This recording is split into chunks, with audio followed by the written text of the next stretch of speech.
camarades des peuples d'Afrique, citoyens du monde, mes chers frères et sœurs, l'heure est grave, chers camarades.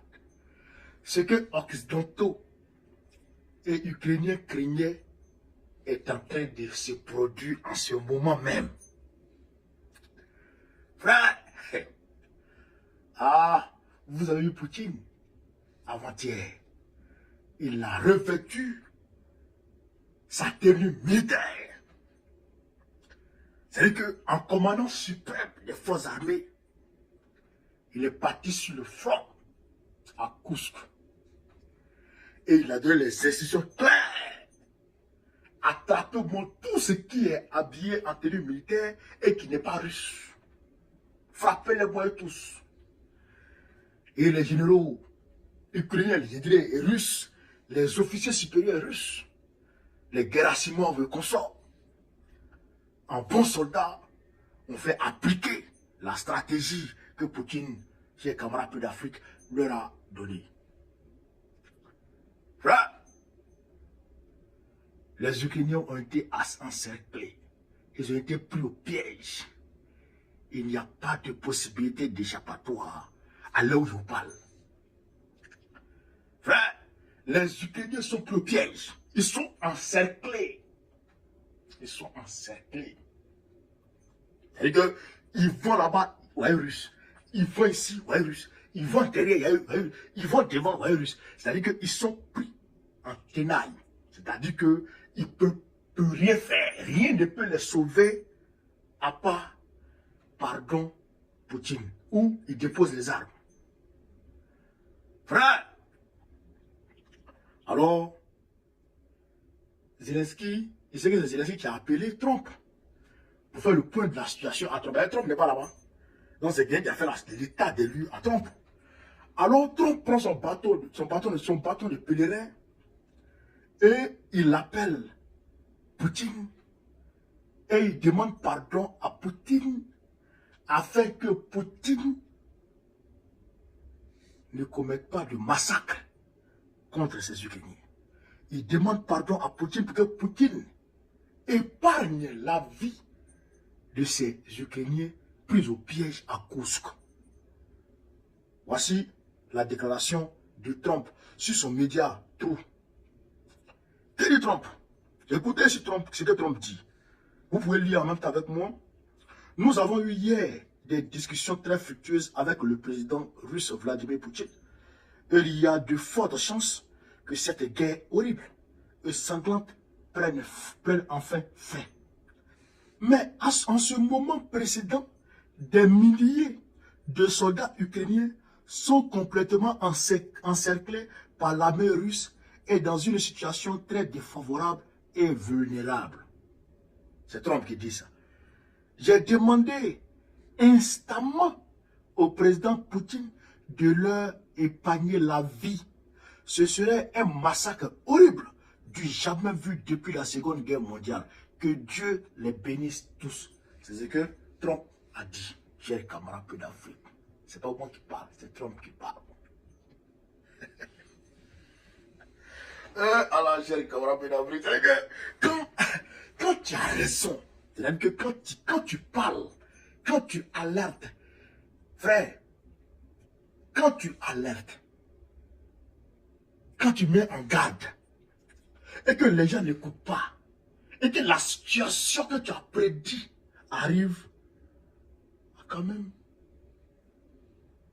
il faut dire vraiment, je suis un visionnaire. Au moins ça, tu peux te taguer de visionnaire. On a dit aux Ukrainiens, quand Poutine sera prêt à vous frapper, en une semaine, en quelques jours, vous allez regretter d'être rentré sur le territoire russe. Mais ils n'ont pas écouté. Nous autres, ils ne nous ont pas écoutés. Parce que nous, là, nous, on est qui? Nous, on n'est rien. Donc, nous, nos propos, là, ils s'en foutent de ça. Mais il y a d'autres experts qui ont mené leur analyse et qui ont abouti à ces mêmes conclusions. Vous comprenez ça? Pour dire que quand les Russes seront prêts, ils vont frapper. Ils savent, ils connaissent la guerre. Ils sont rompus à la guerre. Ils sont rompus à la guerre. Hein? Toi, tu ne nous écoutes pas. Zelensky, tu ne nous écoutes pas. Tu écoutes Macron. Bon, écoutez ici ce que dit Macron aujourd'hui. Pendant que Trump demande à Poutine d'épargner leur vie, écoutez ce que dit Macron, chers camarades. Emmanuel Macron exhorte la Russie à cesser les déclarations dilatoires et à accepter une trêve. Ah, le petit Macron, vraiment, ce petit-là. C'est-à-dire que Macron, mais il se prend trop, il se considère pas comme de la merde, quoi. C'est-à-dire pour lui, mais il est trop puissant. Pour lui, il est trop puissant. Est-ce que vous voyez un peu? Mais deux éléphants sont en train de discuter. Et toi, écureuil, tu fais quoi là? Écureuil, tu fais quoi dans la discussion de deux éléphants? Hein? Écureuil. Macron, quand tu es écureuil, par rapport aux deux éléphants, Trump et Poutine. Quand tu peux voir, et tu parles, pourquoi on dit que Macron aussi a parlé? C'est ce le fait là. Macron, viens ici, viens ici, viens ici. Bébé Macron, il est sur Facebook, il est sur TikTok, il est sur YouTube. Bébé Macron ici, écrivez Macron. Macron, viens ici, viens dans ici. Assieds-toi, prends ton tabouret. Négociation là, on t'a pas mis dedans, on t'a pas appelé. On t'a multiplié par 0, tu n'existes pas.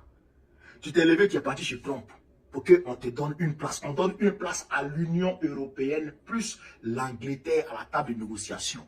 Trump vous a dit, mais vous avez passé 3 ans ici, pourquoi vous n'avez pas créé votre table de négociation? Et puis c'est moi ma table de négociation, vous voulez vous asseoir. Quittez ici.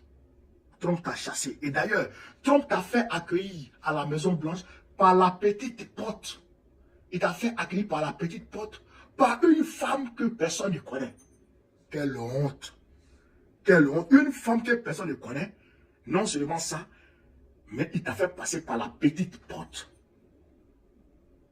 Et que derrière les gens, derrière la cour, André, un amant Gizeka, vous voyez voir sa copine. C'est comme ça que ça s'est passé. Non seulement vous n'avez pas associé à cette négociation, malgré toutes vos gesticulations, on vous a pas associé. Au-delà de ça, la négociation concernant cette trêve, on ne vous a pas associé. C'est une négociation américano-ukrainienne. C'est les Américains et les Ukrainiens qui sont assis sur la table et qui ont négocié cette trêve et ils ont envoyé les conclusions de leur négociation aux Russes et les Russes ont étudié et les Russes ont amendé. Les Russes ont amendé. Et les Poutine a fait des déclarations. Et c'est ce que tu as considéré comme déclaration dilatoire. Mais ça, c'est rien, ça. On ne te calcule pas, petit Macron. On ne te gère pas. Écureuil devant les éléphants, tu ne comptes pas. Quittez ici. Est-ce que vous comprenez? Donc, chers camarades d'Afrique, aujourd'hui, Trump a demandé pardon à Poutine afin qu'il épargne la vie des Ukrainiens. Et nous, on s'aligne en tant que peuple civilisé. Nous, les Africains, nous sommes un peuple civilisé. Parce que nous, les Africains, on ne va pas créer terroristes pour venir tuer les êtres humains. Non, on n'est pas comme ça. On ne donne pas les armes aux gens avec qu'ils aillent s'entretuer pour des intérêts, pour des matières premières, pour de l'argent. Non, on ne fait pas. Nous, on est civilisés. On ne va pas parler des barbares. Les Macron et consorts. Macron et consorts. On ne va pas parler de ces gens-là. Nous sommes civilisés. Et donc, étant des peuples civilisés, nous nous alignons sur la position de Trump pour demander à Poutine d'épargner la vie de ces pauvres soldats ukrainiens. Nous demandons pardon à Poutine. Et pendant qu'on demande pardon à Poutine, on demande aux Ukrainiens en même temps de déposer les armes. Parce que si vous ne déposez pas les armes, à Klibeti, si vous ne déposez les armes, Poutine va vous frapper. Donc, nous demandons à Poutine d'épargner leur vie, de ne pas appuyer sur la gâchette. Il est civilisé lui aussi. Parce que les Occidentaux ne croient qu'en Satan. D'après, comment il s'appelle? Lavrov, Sergei Lavrov, ministre des Affaires étrangères de la Russie. C'est ça qui est la réalité. Et c'est de ça qu'il s'agit. Donc, chers camarades de l'Afrique, voilà un peu ce qu'il peut vous dire sur cette vidéo. Avec le Koursk là, c'est fini. Poutine a déjà récupéré son territoire. Et d'ailleurs, il veut annexer d'autres territoires ukrainiens le long de la frontière avec le Koursk. Vous êtes rentré, non? Ok, quand vous êtes rentré, je vais prendre aussi demain. Il va l'annexer encore. Là, il est en vitesse. Il annexe le maximum qu'il va annexer. Et quand il finit d'annexer comme ça, là, on transfrontière, puis c'est fini. Ok, en 2023, si tu avais déjà accepté les conditions qui étaient fixées, par là, était fini, tu allais gagner au moins en personne. Ceux qui t'ont sacrifié leur vie là, seraient encore là. Les territoires qui t'ont perdu, tu n'allais pas les perdre. Mais tu as écouté Boris Johnson, tu as écouté Macron, tu as écouté Papi Joe. Voilà, maintenant c'est versé sur toi. Camarades d'Afrique, voilà ce que je voulais vous dire cette vidéo. Sur le sujet, vive l'Afrique libre, vive le panafricanisme, vive tous les présidents panafricains, vive l'AES, Gbagbo, président de la République Côte d'Ivoire en octobre prochain, Inch'Allah.